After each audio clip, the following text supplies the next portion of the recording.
Sebelum Muhammad lahir, sebelum cahaya kenabian memecah kegelapan, Allah telah menanamkan iman di hati orang-orang pilihan. Mereka bukan nabi, bukan pula sahabat, tapi mereka menanti datangnya cahaya terakhir.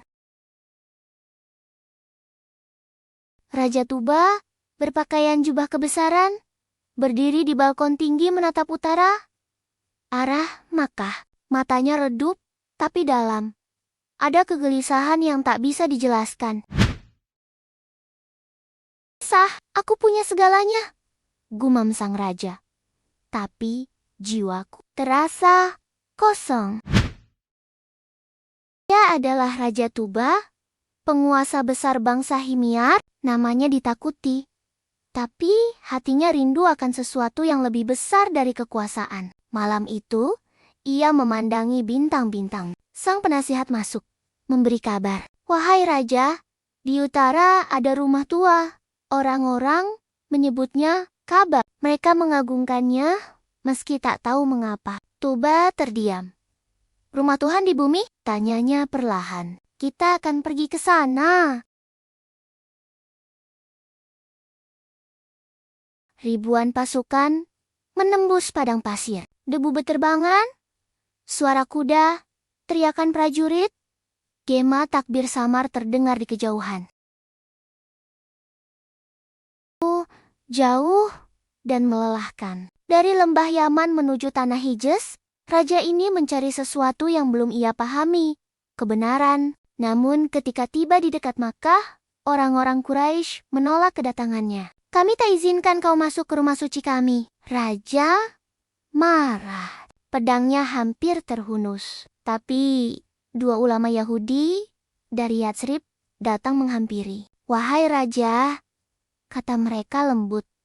Rumah itu suci. Ia dibangun oleh Ibrahim dan Ismail untuk Tuhan yang Esa. Barang siapa menghormatinya, ia akan dimuliakan olehnya. Tuba menatap mereka lama. Matanya berubah tenang. Kalau begitu, katanya perlahan, kita tidak datang untuk berperang. Kita datang untuk sujud.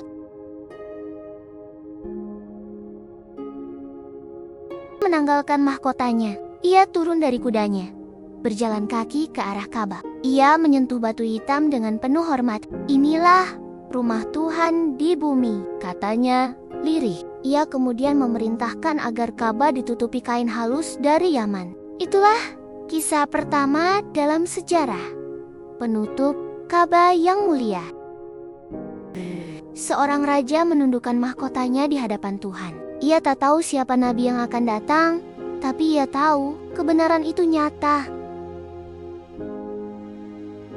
Beberapa waktu kemudian, Raja Tuba kembali ke Yaman. Tapi kini jiwanya damai. Ia menulis wasiat untuk keturunannya. Akan datang dari tanah ini seorang nabi bernama Ahmad. Jika kalian mendapati masanya, berimanlah kepadanya. Ia tak sempat bertemu dengan nabi itu, tapi ia menyiapkan jalan bagi generasinya untuk mengenal kebenaran. Pena menulis di atas gulungan kulit, lalu gulungan itu digulung dan disimpan di peti kayu.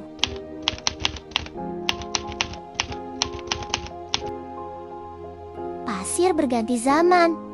Lalu muncullah sosok Nabi Muhammad di Makkah. Suara lembut Rasulullah dalam narasi dramatik. Janganlah kalian mencela Tuba, karena sesungguhnya ia telah beriman. Ahmad. Doa dan iman Raja Tuba tak hilang ditelan waktu. Ia tak pernah melihat Nabi terakhir, tapi hatinya telah menyambut cahaya kenabian jauh sebelum dunia melihatnya.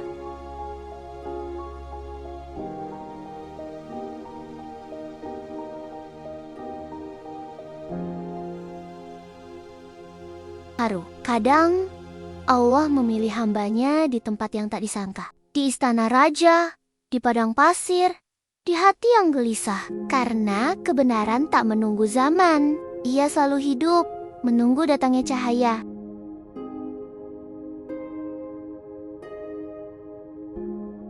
Di layar, sebelum wahyu turun, cahaya sudah menuntun.